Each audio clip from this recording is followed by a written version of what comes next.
Constantine, உங்கள் பார்வை எப்படி?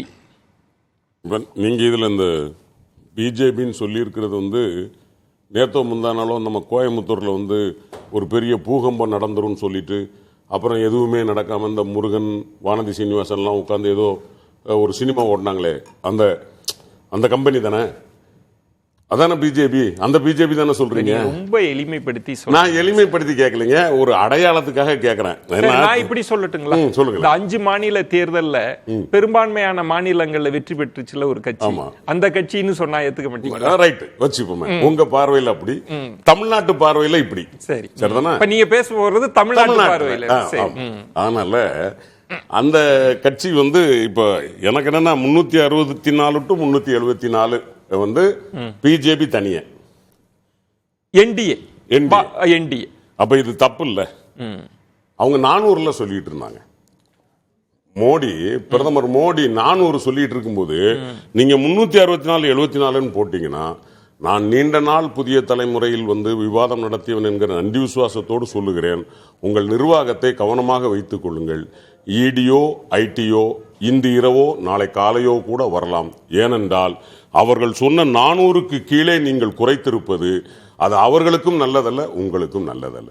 இது என்னுடைய தாழ்மையான வேண்டும். இப்போ அரசியல் ரீதியான விமர்சனங்களை முன்வைக்கிறதுக்கு உங்களுக்கு முழு உரிமை இருக்கு, அதை நான் வரவேற்கிறேன்.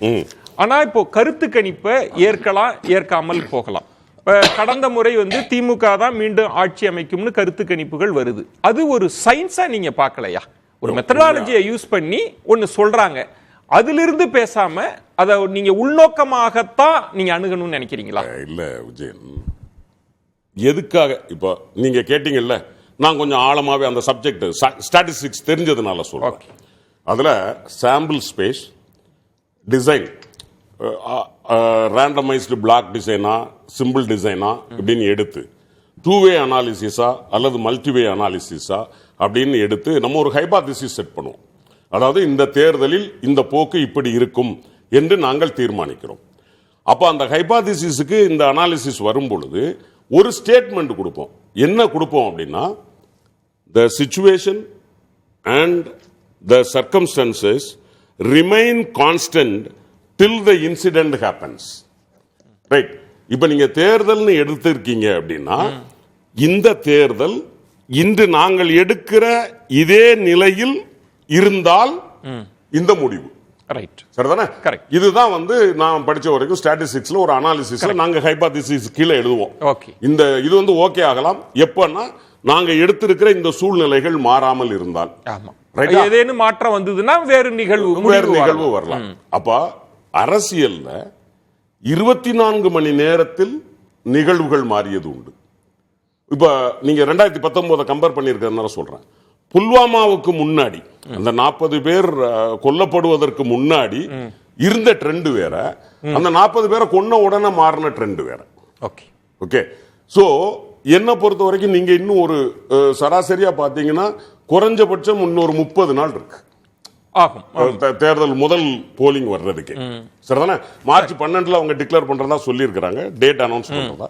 அப்ப அதுல இருந்து பாத்தீங்கன்னா, அப்ப இதனுடைய நோக்கம் என்ன? இது வந்து அந்த 30 நாளும் மாறாம இருக்குமா? இன்னைக்கு இருக்கிற அரசியல் அது மாறுதலுக்கு உட்பட்ட. ஆனா ஒரு கேள்வி, இப்போ ரவீந்திரன் துரைசாமி அவர்கள் சொன்ன மாதிரி நம்பர் எண்ணிக்கை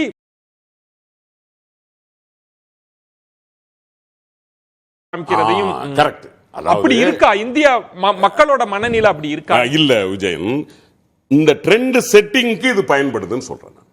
ரெண்டுக்கு வித்தியாசம் இருக்கு. சோ இது ஒரு விதமான பர்செப்ஷன். அதாவது இப்ப மக்கள்கிட்ட வந்து ஒரு நம்பிக்கை, அதாவது புதிய தலைமுறைக்குன்னு உண்மையான நண்பகமான இவங்க இருக்காங்க, வாடிக்கையாளர்கள் இருக்காங்க, நான் மறுக்கல. அவங்களுக்கு இப்ப புதிய தலைமுறை சொல்லுது அப்படிங்கும் போது மனசுல ஒரு நம்பிக்கை, ஓ மீண்டும் வருமோ அப்படிங்கிற அந்த ட்ரெண்ட் செட்டிங் இருக்கு பாத்தீங்களா, அந்த செட்டிங்க்கு இது பயன்படுமே தவிர இது டேட்டாவா இருக்க முடியாது. ஏன்? நான் அடுத்தது வரேன். அதற்கு முன்பாக ஒரு கேள்வி. இப்ப இந்தியா டுடே கருத்து கணிப்புல வந்து என்டிஏவுக்கு 335 கொடுக்கறாங்க. தொடர்ந்து இந்த தேர்தலுக்கு முந்தைய கருத்து கணிப்பு 6 மாசத்துக்கு முன்னாடி எடுக்கிறாங்க, 3 மாசத்துக்கு முன்னாடி எடுக்கிறாங்க, அப்புறம் எக்ஸிட் போல்லாம் எடுக்கிறப்ப எல்லாருமே அந்த திசைவெளி 300+ நோக்கி போறத நீங்க எப்படி பாக்குறீங்க? விஜயன், இப்ப நான் இன்னொன்னு வர்றேன். இந்த 5 மாநில தேர்தல் இருந்ததுல அதுல மெஜாரிட்டி என்ன சொல்லியிருந்தாங்க? ராஜஸ்தான்லயும் மத்திய பிரதேசத்திலையும் காங்கிரஸ் பிஜேபி இழுபறின்னு தான் சொன்னாங்க. யாரும் வந்து மத்திய பிரதேசத்துல நோபடி பிரிடிக்டட் இந்த மாதிரியான ஒரு ஹிமாலயன் சக்சஸ் வந்து பாஜகவுக்கு இருக்கும் யாரும் சொல்ல. அப்ப இந்த கருத்து கணிப்பு அப்படிங்கிறது மக்கள் மனசுல மீண்டும் பிஜேபி வந்துரும் அப்படிங்கிற ஒரு இதை உருவாக்குறதுக்கு ட்ரெண்ட் செட்டிங்க்கு இது பயன்படுது. ஆனா களம் அப்படி இல்ல. களம் அப்படி இல்ல. ஏன் அதையும் சொல்லிடுறேன். 2019 பிறகு பிரதமர் நரேந்திர மோடியினுடைய அரசாங்கம், அதாவது முதல்ல பாத்தீங்கன்னா பிஎம் கேர் அது ஒரு சிக்கல். அதுக்கு பிறகு பாத்தீங்க அப்படின்னா சித்ரா ராமகிருஷ்ணன் ஒரு 1.25 லட்சம் கோடி அது ஒரு சிக்கல்.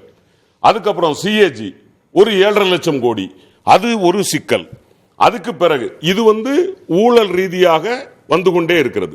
அடுத்தது ஜனநாயக ரீதியாக பார்க்கிற போது எலெக்ஷன் ஃபண்ட் அன்கான்ஸ்டிடியூஷனல் அப்படின்னு சொல்லி உச்ச நீதிமன்றம் சொல்லுது.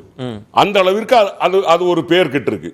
அதே ஒட்டி நம்ம இந்த தேர்தலில் மேயர் தேர்தலில் நடந்த முறைகேடு அதுல இத அன்கான்ஸ்டிடியூஷனல் சொல்லுச்சு. அதை என்ன சொல்லுச்சு? Murder of democracy. ஒரு ஜனநாயக படுகொலையை ஒரு உச்சநீதிமன்ற நீதிபதி என்கிற முறையில் நான் பார்த்து கொண்டு இருக்க முடியாது.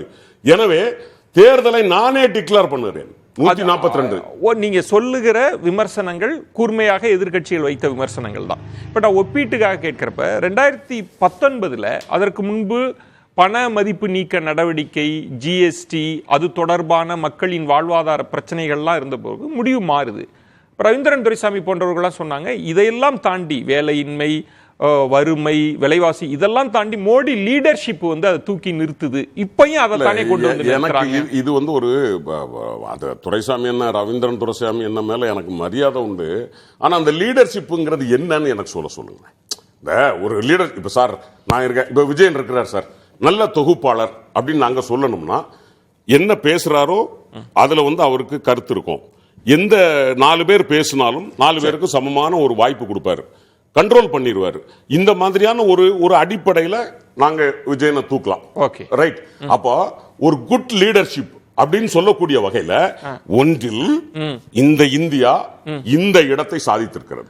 ரவீந்திர, எனக்கு ரொம்ப சுருக்கமா சொல்லுங்க. நீங்க தொடர்ந்து இல்ல பாயிண்ட் என்னன்னா நீங்க தொடர்ந்து அதை சொல்றீங்க, கருத்து கணிப்புகளே அதை சொல்றாங்க. மோடி லீடர்ஷிப்னு வந்தா ஒரு 10% கூடுது, 5% கூடுதுன்னா அவர் பேராசிரியர் கேட்கறது வந்து அது என்னங்கன்னு கேட்கிறார். அது என்னவா இருக்கு? அரூபமா இருக்கா, சொரூபமா இருக்கா, சொல்லுங்கன்னு கேட்கிறார். ஃபேக்சுவலாட்டே இருக்குது. ஃபேக்சுவலா இருக்கு. என்ன வாஜ்பாயும் அத்வானியும் சோனியா கிட்ட தோத்த சூழ்நிலையில, 2 முறை தோத்த சூழ்நிலையில 3வது முறை சோனியா காந்தி அம்மையாரை தோக்கடிச்சு பாஜகவின் மானத்தை, ஆர்எஸ்எஸ் மானத்தை இன்னும் கூடுதலா சொன்னா அதுக்கு மக்களுக்கு என்ன சம்பந்தம்? கூடுதலா சொன்னாங்கிறத நான் சொல்ல வரல. நிரூபிச்சவர் மோடி, தனி மெஜாரிட்டி கொடுத்தவர். 2 முறையும் அவர் லீடர்ஷிப்புக்கு வந்து ஒவ்வொரு ஸ்டேட்லயும் எக்ஸப்ட் தமிழ்நாடு, தமிழ்நாட்டில் எடப்பாடி பழனிசாமி எதற்காகன்னு கேட்கறாங்க. அதுதான் கேள்வி. கடுமையா உழைக்கிறாரு, நாட்டுப்பற்று உள்ள ஒரு தலைவரா பாக்குறாரு. சோனியா காந்தியை 3வது முறை ஜெயிக்க விடாம தடுத்தாருங்கிறதே போதும். அதுக்காக மட்டுமே அவர் லீடர்ஷிப்பா? நிச்சயமா 2 முறை பாஜக தோத்த இடத்துல சோனியாவை வெற்றி பெற்றது மிகப்பெரிய ஒரு சாதனையா தான். அவர் கட்சிக்காக உழைச்ச கட்சிக்காரங்க இல்ல, மக்கள் அப்படி லீடர்ஷிப்புக்கு போடுறாங்களான்னு கேக்குறேன். மக்கள் காங்கிரஸை வீழ்த்திட்டாங்க, திருமதி சோனியாவை மீண்டும் கொண்டு வரல, அதனால இவர் தான் மோடி அளவுக்கு இந்தியாவில் உழைக்கிற இன்னொரு லீடர் கிடையாது. ஒரு பிரைம் மினிஸ்டர்ல மோடி அளவுக்கு உழைக்கிற யாருக்காக உழைக்கிறாரு? இல்ல நீங்க அவர் ஓடி பேசுறத விட்டுருங்கன்னா நான் சொல்றது சரி, அரசியல் யாருக்காக பேசலாம்.